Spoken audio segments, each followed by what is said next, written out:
Hello hello hello hello hello hello. Welcome back. तो हमारी ऐसे एस की सीरीज चल रही है अभी, जो हमारी ऑडिट इन 100 पेजेस के नोट्स है।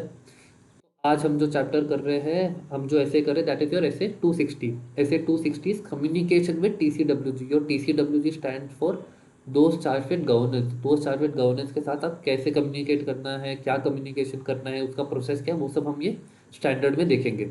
तो सबसे पहले तो डिफाइन कर लो कि बॉस TCWG होता है क्या। हम तब से TCWG मैनेजमेंट कर रहे हैं। What is TCWG? TCWG is persons overseeing strategic directions and obligations related to entity. तो देखो ये सब आपकी बड़ी चीज़ें देखते हैं, आपके जो स्ट्रैटेजिक डायरेक्शंस है, आपकी जो कंपनी के ऑब्लिगेशंस है, जो एंटिटी के ऑब्लिगेशंस है, TCWG वो वाले लोग हैं। तो these are more higher level people. आपके मैनेजमेंट में कौन आता है? Person with executive responsibility for conducting entity's operation. देखो आपका जो कंपनी को रन करने के लिए जो ऑपरेशन चाहिए, जो कंपनी का फंक्शन करने के लिए ऑपरेशन चाहिए, वो काम जो लोग करते हैं, दोज आर मैनेजमेंट।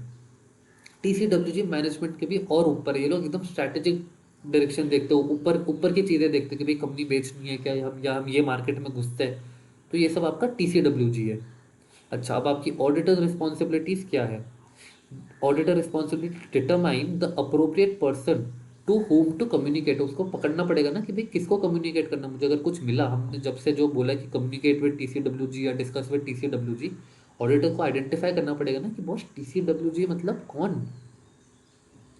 फिर है determine the need to communicate with governing body if auditor communicates with the sub group. अगर आपके कोई सब्सिडरी या कोई सब्सिडरी से कर रहे हो, तो आपको देखना पड़ेगा कि आपको मुझे उसके ऊपर की भी गवर्निंग बॉडी को देखना पड़ेगा, मुझे होल्डिंग से भी बात करनी है क्या।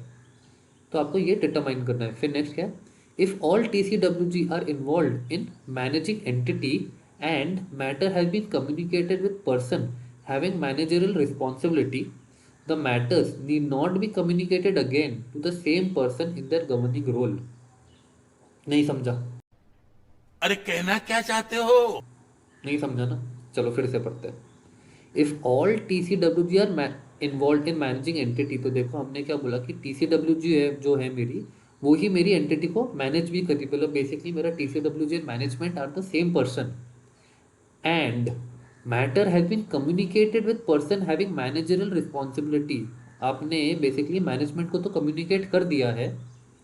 तो अगर आपको स्टैंडर्ड बोलता है कि देखो आपने उसको बोल दिया और आपको ऊपर गवर्निंग बॉडी को भी बोलना है, बट इधर तो हमारी सेम है, इधर हमारी गवर्निंग बॉडी ही हमारी काम कर रही है, जो मैनेजिंग एंटिटी है वो ही एंटिटी को मैनेज भी कर रही है। तो फिर वो लोग बोल रहे हैं कि भाई तुम्हें ऐसा फिर नेसेसरी नहीं कि तुम वापस सेम पर्सन को बोले कि नहीं, उस टाइम मैंने आपको एज अ मैनेजर बताया था, अब मैं आपको एज TCWG बता रहा हूँ। नहीं, तो matters need not be communicated again to the same person in their governing role. अगर आपने एक पर्सन को कर दिया, अब भले उसके दो रोल्स हैं, इट विल डीम कि आपने दोनों रोल्स को कम्युनिकेट कर दिया है।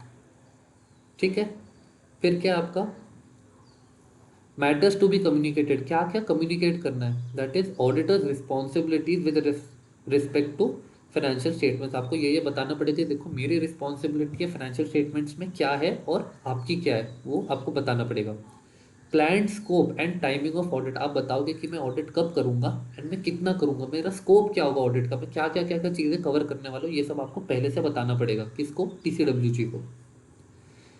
नेक्स्ट क्या है? Significant findings, that is your accounting policies, estimates, financial FS के डिस्क्लोजर्स। आपके any difficulty such as delay in information, अगर आपको डेटा मिलने में देरी हो रही है, या अनअवेलेबिलिटी टू गेट इन्फो, आपको डेटा मिल ही नहीं रहा है, या लिमिटेशन इम्पोज बाय मैनेजमेंट, तो आपको ये सब फाइंडिंग्स कम्युनिकेट करनी है TCWG को। देखो मुझे डेटा लेट मिला, या डेटा नहीं मिला, या डेटा कम मिला। आपकी अकाउंटिंग पॉलिसीज, एस्टिमेट्स, डिस्क्लोजर्स, या इसमें कोई अगर कुछ गड़बड़ है, तो ये सब आपको TCWG को बताना पड़ेगा। आपका फोर्थ पॉइंट क्या है? Statement with respect to compliance of ethical requirements regarding independence. आपको एक स्टेटमेंट देना पड़ेगा जिसमें आपको बताना पड़ेगा कि अगर इंडिपेंडेंस से रिलेटेड कुछ कंप्लायंस है या कुछ ऐसी एथिकल चीज़ है जो अफेक्ट हो रही है, तो वो आपको बताना पड़ेगा टू TCWG। ठीक है। तो statement with reference to compliance of ethical requirements regarding independence. ठीक है, बहुत छोटू सा ही ऐसे, ये इतना से ही में ख़त्म हो जाता है। फिर आपका कम्युनिकेशन प्रोसेस क्या है कि भाई कैसे कम्युनिकेट करना चाहिए। तो it can either be oral और रिटन, या तो आप बोल के या तो आप उनको बता दो, या तो आप लिख के दे दो। फिर क्या है, या तो आप उनको डिटेल में दे सकते हो या तो समरी में दे सकते हो। This is all as per understanding. Structured unstructured should be in writing if oral communication is not adequate. अगर आपको लगता है कि भाई ओरल कम्युनिकेशन से बस नहीं होगा तो आप राइटिंग में भी भेज दो, मेल पे, लेटर पे, कैसे भी चलेगा। Communication should be on a timely basis. ऐसा नहीं कि आपने ऑडिट आज खत्म किया, 3 महीने बाद आप आ रहे हो कि यार सर वैसे मैंने एक टाइम पे मुझे ऐसा ऐसा हुआ था तो वो मैं आपको बता रहा हूँ। भाई जैसे जैसे जो हो, it should be done on a timely basis. फिर क्या, evaluate adequacy of communication and if not possible evaluate its effect on auditors assessment of RMM. क्या बोल रहे हैं, इवेल्युएट एडिक्वेसी ऑफ कम्युनिकेशन कि भाई मैंने जितना कम्युनिकेट किया, इज इट एडिक्वेट, क्या वो काफ़ी है। And if it is not adequate, अगर वो काफ़ी नहीं है, तो फिर evaluate its effect on auditors assessment of risk of material misstatement कि बस मेरे कम्युनिकेशन से अगर नहीं होता है तो फिर मुझे और कुछ भी करना है क्या। नहीं। ठीक है। फिर क्या, factors affecting mode of communication कि भाई कौन से मोड में करना है। अभी हमने देखा ओरल या तो रिटन कोई भी पॉसिबल है। Yeah, boy.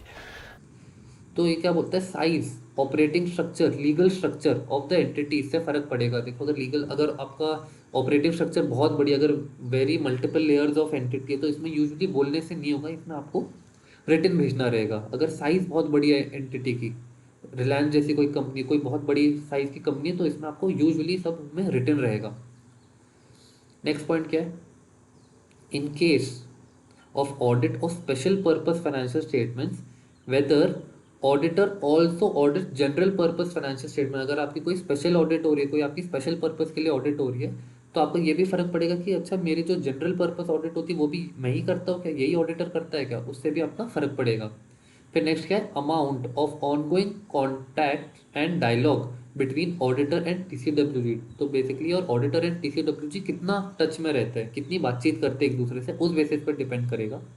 And a significant changes in membership of governing body. अगर आपकी गवर्निंग बॉडी में कोई भी चेंजेस हो या आपका मैनेजमेंट चेंज हो रहा है तो उस पर डिपेंड करेगा कि पहले हम ऐसे करते थे अब हम ऐसे करेंगे। तो दिस इज बेसिकली आपकी पार्टीज पे डिपेंड करेगा कि भाई कैसे कम्युनिकेट करना है।